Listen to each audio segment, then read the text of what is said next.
Part 4. Now look at Part 1. Part 1. Megan and Ken are deciding how they will spend the evening. You have some time to look at questions 1 to 7 now. Now we shall begin. You should answer the questions as you listen, because you will not hear the recording a second time. First, you have another chance to look at questions 1 to 7.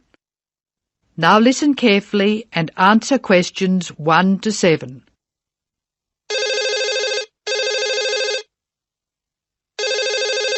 Hello, Megan speaking. Hello, Megan. Hello, Ken. I'm glad you called. Thomas asked me to give you his telephone number. Is that his office number or his home number? I can give you both. His new home number is 9452-3456. Would you like his office number? I think I have it. Does 97314322 sound right? That's it. But the home number is 9452-3456. He moved in last week. Good. I've got that. Now, what would you like to do? Well, I'd like to go dancing, but Jane's hurt her ankle, so she'd rather not. That's a pity. I guess it means she doesn't want to play tennis either. That's right. She says it's okay to go bowling if we don't expect her to do well. Okay, let's do it. I guess we can go dancing some other time. Well, I booked us some time at the bowling alley of Entertainment City. Do you know it? Is it on Smith Street? Down near the university? That's right. It's on the corner of Smith Street and Bridge Road. What time did you book for? The first booking I could get was 8 o'clock. Okay, it's 7 now. What do you want to do first? Well, I think we should leave now. We can meet at the bowling alley. I can't be that quick. I have to call Thomas to start with, and I need to get changed. Okay, I think I'll leave in 10 minutes and meet you in there. That makes sense. I'll take my car, so I'll be quite quick. I'll be out of here in half an hour. Okay. You're so lucky to have a car. You can get around so easily. Well, yes and no. I often spend ages driving around trying to find a park. The traffic can be very bad. Well, that won't be a problem for me, because I'll take the bus. It goes right past my door, and I'll have plenty of time. Sounds good. Who else is coming? I think nearly everyone from the afternoon class will be there. Which class? The big maths class or the afternoon tutorial? The maths class. What's more, we get a concession for large numbers. That's good. I'm trying to keep my expenses down this month. So am I. I expect tonight'll cost about $20. You must be good with money. I expect it to come to, nearly $40. So how are you going to manage that? Well, the bus is cheap, and if I come home early, I won't have time to spend too much. In any case, I have to be up early tomorrow morning, so I'd really better try to get home by about 11. That reminds me. I have to phone the taxi company for my mother. Goodbye, Megan. I'll see you later. Goodbye, Ken. Ken calls the taxi company.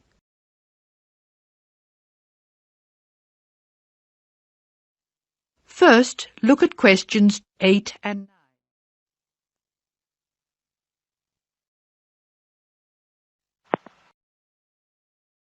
Thank you for calling Acme Cabs. Please follow the instructions on the tape. If you wish to order a cab now, press 1.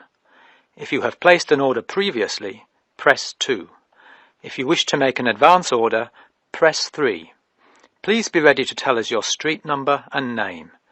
If you wish to speak to the radio room supervisor, press 4. If you want to inquire about lost property, press 5. If you want to order a taxi equipped to carry wheelchairs, press 6. Your call is very important. Please stay on the line for the next available order taker. Hello. I think I left something in one of your cabs on Thursday. It was a brown paper package with an address written on it in green ink. Has anyone handed it in? That is the end of Part 1. You now have half a minute to check your answers.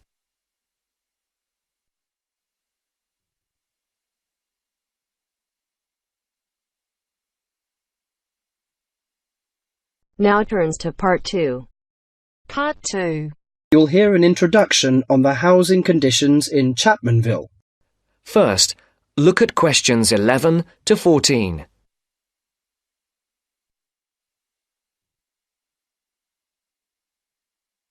Listen carefully. Hi, I'm Gavin Murray. I'm the rental manager for the Central Chapmanville Real Estate Agency. I'm a real estate agent, much like any other, in that I help people buy and sell houses. But about half of my time is spent working to assist people in renting houses and flats. I've been in this business for a dozen years now, and I know the city very well, in terms of which areas are the better places to live and how much it costs to rent in these areas. Now, I normally divide Chapmanville into 3 areas in terms of rental prices. Generally speaking, the area in the northern part of the city is the low end of the spectrum, the cheapest housing. So if you're looking to spend as little as possible on rent, I suggest you look there. The most expensive area would be the eastern part of Chapmanville. Most people think it's the prettiest part of the metropolitan area because of all the hills and parks.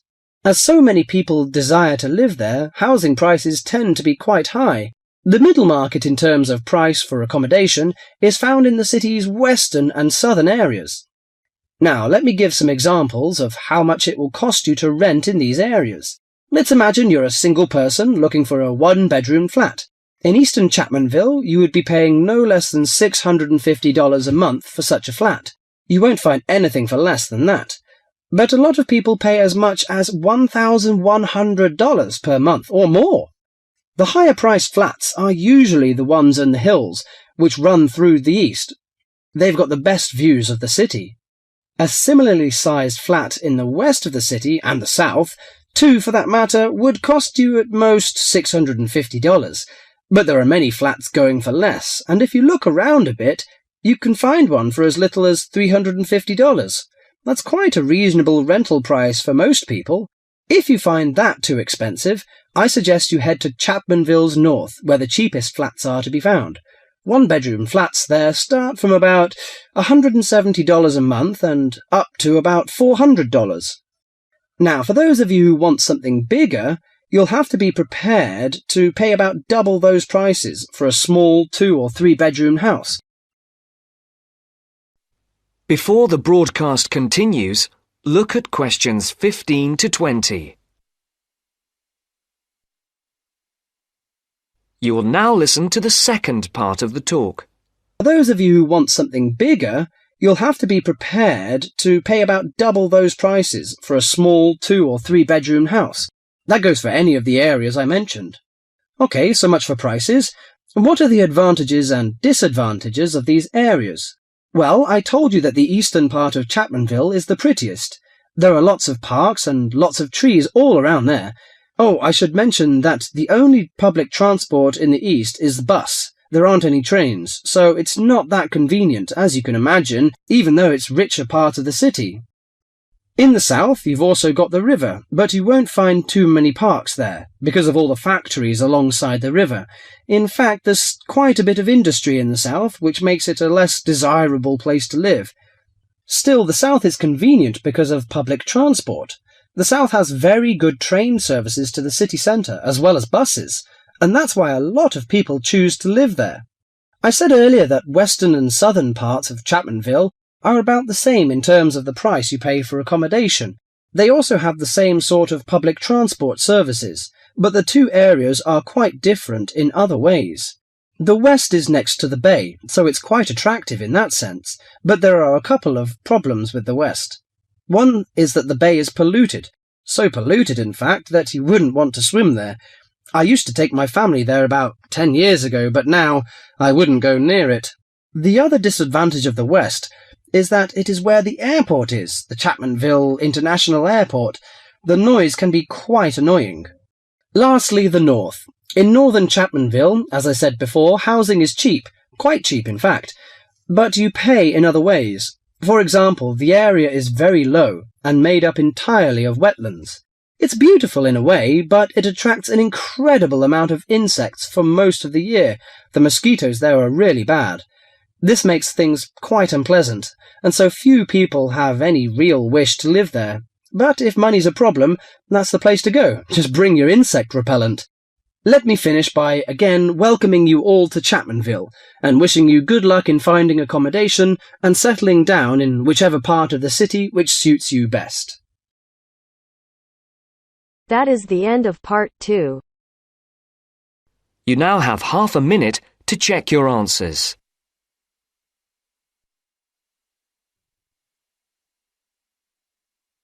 Now turns to part 3. Part 3. You are going to hear a tape recording of instructions and advice, which a woman called Martha has left for her friend John, who is coming to stay at her house and take care of it while she is away. First, you have some time to look at questions 21 to 20. Now, listen carefully and answer questions 21 to 24. Hello, John. Welcome to the house. I'm really pleased that you can be here to look after my house while I'm away. Here are some things you need to know about the house. Important stuff like when the garbage is collected. In fact, let's start with the garbage, which is collected on Friday. Just write garbage on the calendar on the days they take it away. Put it out on Friday every week. That'll be Friday 22nd, Friday 29th and Friday 5th. It's a really good service. The trucks are quiet and the service is efficient. The bin will be put back outside the house empty. It's a good idea to put it away quickly. This street can be quite windy. I once watched my next-door neighbour chase her bin the whole length of the street. Every time she nearly caught up with it, it got away again. The waste paper will be collected this Tuesday. That's Tuesday 19th. There's a plastic box full of paper in the front room. Please put it out on Tuesday. The truck will come during the day. If you don't mind collecting old newspapers and other paper and putting them in the box, I'll put it out when I come home. The paper people only come monthly. I have some things to give to charity in a box in the front room. Would you put it out on Monday the 25th, please? It's a box of old clothes and some bed linen which I've collected, plus a few other bits and pieces. Be careful when you pick it up, because it's heavier than you might expect. The charity truck will come by during the day on the last Monday of the month. If you want to use the library, you'll find it on Darling Street. I've left my borrower's card near the telephone. It has a very good local reference section if you want to find out more about this city. I'm sorry to say we don't have a cleaner. Oh yes, filters. Please would you change the filters on the washing machine on the last day of the month, which is Sunday the 31st. We find that the machine works much better if we change the filters regularly. The gas company reads the meter outside the house, so don't worry about that. I think that's all the information about our calendar of events.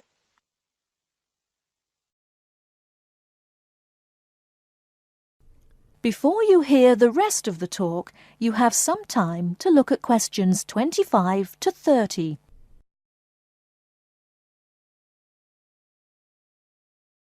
Now listen and answer questions 25 to 30. Well, John, I'm trying to think what else I should be telling you. As you know, I'm going to a conference in London. I hope to have a little time to look around. It's a great city. I do hope I manage to get to at least some of the theatres and museums. I'm looking forward to all the things I have to do at the conference too. I'm giving a paper on Tuesday the 26th, and there are a couple of really exciting events planned later in the conference programme. I hope to meet up with an old teacher of mine at the conference. She taught English literature at my old high school, and we've kept in touch through letters over the years. She teaches now at the University of Durham, and I'm really looking forward to seeing her again. By the way, I expect you're hungry after your trip. I've left a meal in the refrigerator for you. I hope you like cheese and onion pie. Would you do me a favour, please? I haven't had time to cancel an appointment. It was made a long time ago, and I forgot about it until this morning. It's with my dentist for a check-up on Thursday the 28th. Could you please call the dentist on 816-2525 and cancel the appointment for me? Thanks a lot, John. One last thing. When you leave the house, make sure the windows and doors are shut and set the burglar alarm. The alarm code number is 9120, enter. Have fun, I'll see you when I get back. This is your friend Martha saying goodbye. That is the end of part 3. You now have half a minute to check your answers.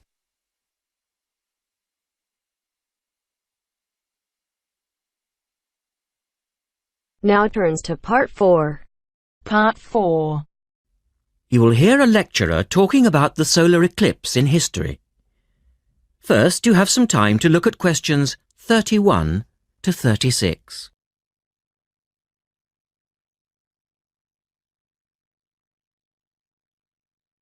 Now listen carefully and answer questions 31 to 36.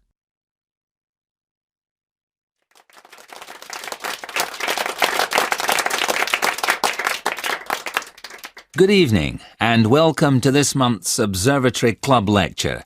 I'm Donald Mackey and I'm here to talk to you about the solar eclipse in history. 1,000 years ago, a total eclipse of the sun was a terrifying religious experience. But these days, an eclipse is more likely to be viewed as a tourist attraction than as a scientific or spiritual event.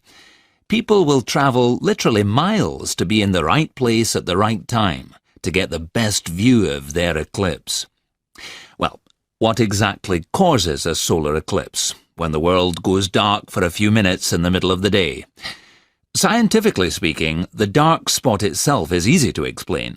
It's the shadow of the moon streaking across the Earth.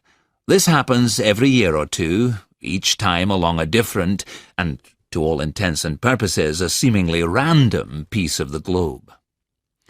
In the past, people often interpreted an eclipse as a danger signal heralding disaster, and in fact the Chinese were so disturbed by these events that they included among their gods one whose job it was to prevent eclipses.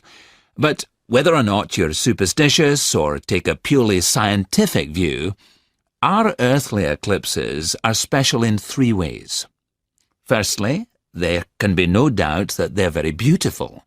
It's as if a deep blue curtain had fallen over the daytime sky as the sun becomes a black void surrounded by the glow of its outer atmosphere. But beyond this, total eclipses possess a second, more compelling beauty in the eyes of us scientists, for they offer a unique opportunity for research. Only during an eclipse can we study the corona and other dim things that are normally lost in the sun's glare. And thirdly, they are rare. Even though an eclipse of the sun occurs somewhere on Earth every year or two, if you sit in your garden and wait, it will take 375 years on average for one to come to you. If the moon were any larger, eclipses would become a monthly bore. If it were smaller, they simply would not be possible.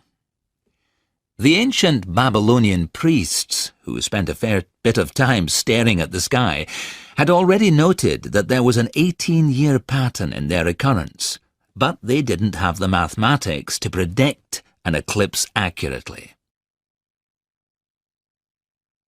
In the second part, the speaker talks about a number of scientists.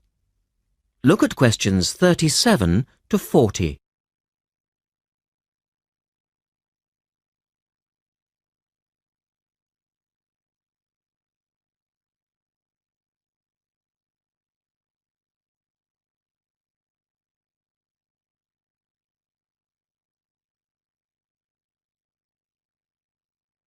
Now listen carefully and complete the table.